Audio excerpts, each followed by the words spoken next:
Welcome to Books on Air, the podcast that tells the story behind the book. It includes insights from authors about how they compose their work, what inspires them, and what they hope you'll take away from their book. Here's your host for this episode of Books on Air, Suzanne Harris.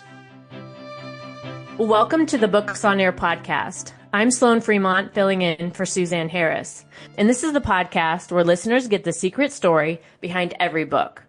Joining me today is Sue Heringman, author of the book The Keeper of Families, Jean Heringman Willacy's Afghan Diaries. The Keeper of Families is the true, remarkable story of a world traveler and photographer who in 1967 leaves a comfortable California lifestyle to go live in Afghanistan.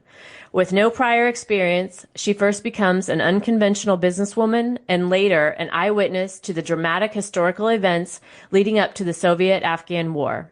In its wake, she becomes a tireless champion of Afghan refugees. So, Sue, I want to welcome you to the Books on Air podcast.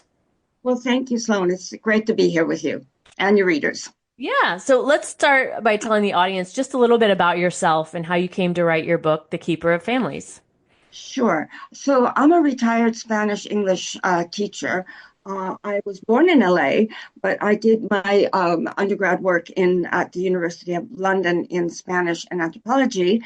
And then I went to live and work in Spain, mostly in Madrid, for about 20 years. And then I came back here to the UK to look after my mother, where she had a very quaint little thatched cottage in rural Dorset. That was Hardy country. And here, instead of teaching English, as I did in Spain, I taught Spanish. And so I just wanted to give a little bit of background about how my mom got to Central Asia, because that's really... Sorry, so let's hold up just a second. So your book, The Keeper of Families, is the story about your mom from her diaries. Yes, that's right. And what I knew, of course, was that she moved to Afghanistan and she had met her lifetime partner, Heringman Willacy, who was an English fur trader there. And that's how she got how I got the name for the book, Jean Heringman Willacy's Afghan Diaries. And so they settled there and she was working there. She started a little import-export company in this male world of commerce in Kabul. But she found the plight of impoverished Afghan widows so grave that she wanted to do something to help. So she offered them employment, embroidering those famous Afghan sheepskin coats that were so popular with the hippies. And so my mom was exporting those. And then she was traveling around the country, and she just had this absolute love of the Afghan people, the landscapes, and in these incredible tape recordings which she made, you can just hear the thrill of excitement in her voice at the beginning, when life was just a great adventure in Afghanistan. So I helped with my mother's work when she was here in the UK, traveling back and forth before the Soviet invasion, and then tragically afterwards when she went into the refugee camps in Pakistan. And I met several of the refugees whom she was sponsoring here in UK to help them go on to rebuild their lives. But what I didn't know, and here's the motivation, is that when my mom died in 2004, I was going through her belongings and discovered scores and scores of detailed diaries of her life in Afghanistan and boxes of Afghan-related material, including photos of Mujahideen fighters, children's wartime drawings, and these incredible live tape recordings that she had made in the cities and in the countryside, of herself, of formal interviews with government officials and the refugees telling their stories. In a final diary entry, she wrote, "I have a lifetime of memories and experiences during my years in Afghanistan and would deeply love seeing something rewarding from those days." She really wanted some good to come out of that time that she spent there. And so I took it upon myself to ensure that her voice and that of her extended Afghan family would not go unheard. So I made every effort to transcribe all the material that she had so lovingly preserved of their lives together as their keeper of families. And it was this compelling and cohesive narrative which I want to share with the world. Okay, so your book is based on those diaries then, and the recordings of your mom's time in Afghanistan. And what years did those diaries cover? Okay, so she went there in 1969. She was there until 1979, and she spent a year. 1978 was a very unreported year in Afghanistan because it was when it became part of the Soviet Union as a puppet state, and Russians were pouring into the country, and my mother was viscerally anti-communist. She was so angry about this, and she then went when the tanks actually started rolling on the streets and the invasion started, she went then with many of her Afghan friends to Pakistan, to the camps. And she did that until 1989, when the war was over, but no longer able to return to Afghanistan. She then came here to the UK and spent the rest of her life until 2004 dedicated to Afghan people. Mm. And so, from the book and the diaries and the recordings, what was one of your favorite scenes that, when you were going through the material, that captured your attention? Right. Well, there's so many. I suppose one that is very dramatic is her description of the coup, the military communist coup that toppled the government in 1978. Now, she was unaware of what was going on, and she happened to arrive in Kabul on the very day of the coup. And it's Thursday, 27th of April, 1978, under fire. Invited to lunch at the home of Abiba, who is widowed with 5 children and lives in the family compound. The women gather, exchanging gossip and opening the presents I have brought, while we wait for the children to come home from school and the men from work. Our chatter and laughter are abruptly interrupted by the sudden ominous whine of jet planes, and we hear explosions. We all dash to the windows. In utter shocked amazement, we see waves of fighter planes overhead, and on the street, tanks rolling by. Further up the street, the palace is on fire. We are pinned down, right in the line of the bombing and strafing by the planes. Our food rations are very small.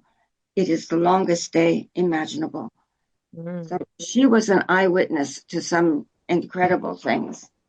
Yeah, it sounds like it. So you used this material for your book, of course, and then what happened to all of this after you found it all, you wrote the book? Where's the material now? Right. So the material, I still have some of it, of course, but the 3,000 of her slides of her Afghan collection, I donated to the Nancy Hatch Dupree Foundation in the University of Kabul. And that was because Nancy was one of my mom's first friends when she got to Kabul. And Nancy was a historian and internationally acclaimed for her work preserving the culture and heritage of Afghanistan. And so we had an email friendship, and I just felt that it was right, since my mother herself was no longer able to return to Afghanistan, which was her greatest regret. I felt that at least if I could return her photographs and the children's wartime drawings to this foundation where they could be appreciated and shown. Back Hmm. then, it was the hope that way it was a way to help my mom return, if you know what Right. I mean. Right. Yeah, that makes sense. Yes. And so So you've then also had some interest from a former CIA agent, a British professor, in some of the material that your mom had. Is that correct? that's correct. Yes, I got a call out of the blue from a former agent who was writing his own book and wondered if he could use the photographs of the Mujahideen that my mother had. Now, this is a mystery, Sloan. We do not know how she got them, but she was housed at one point when she was in the refugee camps with a group of Mujahideen young fighters. And it was a safe house. They would go into Afghanistan to fight, and then they would come back to Pakistan. And she was teaching them photography. So we don't know if somebody took her camera with them, or somehow, Mm. being so fearless as she was, she actually, went in partway maybe. We just don't know. But the photographs show an ambush by the Mujahideen of a Soviet convoy snaking up the mountain road. And you see the explosions, you see the Mujahideen with their guns and ammunition and missile launchers and all of that. And, had we known that that was there, we would have been able to ask her. Hmm. But as it is, we just don't know. And of course, I said to this nice man that he could use the photographs, of course. Yeah, it sounds like there was volumes of material too. There was a lot. Oh, absolutely. And for the Yeah. rest of it, I did donate a great deal and copies, the originals of the slides, to the Chris Library at the University of Nebraska, which in Omaha, Nebraska, interestingly, has the largest collection of Afghan material, primary and secondary source material outside of Afghanistan. Oh, So again, yeah, it's really interesting. So again, I felt that that would be a good place um, yeah, to a house good the home for it. Yeah, so material. it lives on. And so Yeah, exactly. what do you want people to know about your mother and her time in Afghanistan? Oh gosh. Um, well, she was a force of nature, Sloan. She, she had such compassion and yet such steely determination to fight injustice. She was a fierce advocate for the Afghan refugees, fighting the tyranny of bureaucracy for those trapped in asylum in countries where they didn't want to be, um, or helping people who were going to be deported. Um, so she had that kind of personality. One friend observed, an Afghan friend said, Jean made us feel that nothing was impossible and everyone was special. In her company, wonderful things happened. And so the book is a way to pay tribute to her and her adopted Afghan family. And I hope it's a fitting tribute, but because she was just such an incredible woman, way before her time, Yeah. ahead of her time. Yeah, sounds And like it. She sounds like an amazing woman. yes, And just hearing some of the in our brief time here, we don't have a lot of time to get into a lot of right. detail, unfortunately. But I mean, just from what we've been talking about today, there's so much today. If you think about the things that she did, and think about trying to do those things today in Exactly. Afghanistan is completely different. But Yeah. who would you say this book would appeal to, and why? Well, of course, I hope it first resonates with Afghan readers, maybe even a film producer or director who might want to make it into a movie. But it has a wide appeal because it's so multi-layered.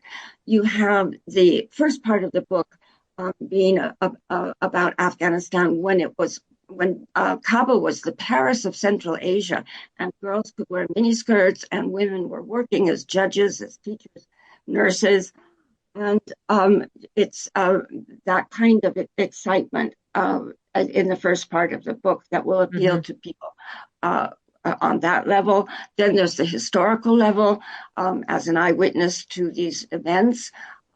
There's also the all the art and culture that she describes. She's a very perceptive and vivid writer. With her style will appeal to many people, and it's also peppered with a lot of very shrewd observations and comic remarks. It's not all uh, terribly sad, Right. um, and so she had this effect on people, and that's captured in her writing. So the book is going to appeal to uh, people who have an interest in that part of the world. It's interesting for people who not just like travel, but who like to learn more in depth about a place. And of course, it's really important that the messages that she's giving, the relevance of what she did then, it's still so important today, to know that no matter how small a thing is that somebody can do, even if it's just giving hope, that it's really important that we all try and try not to forget what's happening to the people in Afghanistan, and look beyond the label refugee, to be able to see the individuals. And Jean makes us really care about these people and what happens to them. And so we really have to keep our hearts open to the things that are that we can do to help. Right. Yeah. And your mom sounds like just such an amazing person. And unfortunately, we're coming up on our time here. My guest today has been Sue Heringman, author of the book, The Keeper of Families, Jean Heringman Willacy's Afghan Diaries. And before we close out today, Sue, what do you hope the readers learn or take away after reading your book? Right. As I say, it would be great for people to be able to have more empathy and tolerance, and to take away also that no matter what your age is, because we have to remember Jean was already in her 60s and 70s when she was doing this, that no matter your age or ability, that there's always something that you can do. Jean was full of self-doubt of how or if she could be of use, but she persevered. And I think that determination that courage, and the courage and determination that her adopted Afghan refugee family also had, and which we all admired, to take that away with you. And if ever you come into a situation where that can be useful, to remember that. Yeah. Yeah. Well, like I said, your mom sounds like an amazing person. And Sue, I want to thank you for joining us today and being our guest on Books on Air. Thank you very much, Sloan, and very happy holiday to everybody. I hope the book will be a good read for this time of the year. Yes, and you can find more about the book, The Keeper of Families, on Amazon, and I'll link to the book in the show notes, so be sure to check that out. You've been listening to the Books on Air podcast, brought to you on webtalkradio.net. You can also hear this podcast on Spotify, iHeartRadio, Stitcher, and Apple Podcasts. I'm Sloan Fremont, and I hope you'll join us for the next Books on Air podcast. Remember, you never know who's going to be here, and you never know what we're going to talk about. Thank you so much for listening.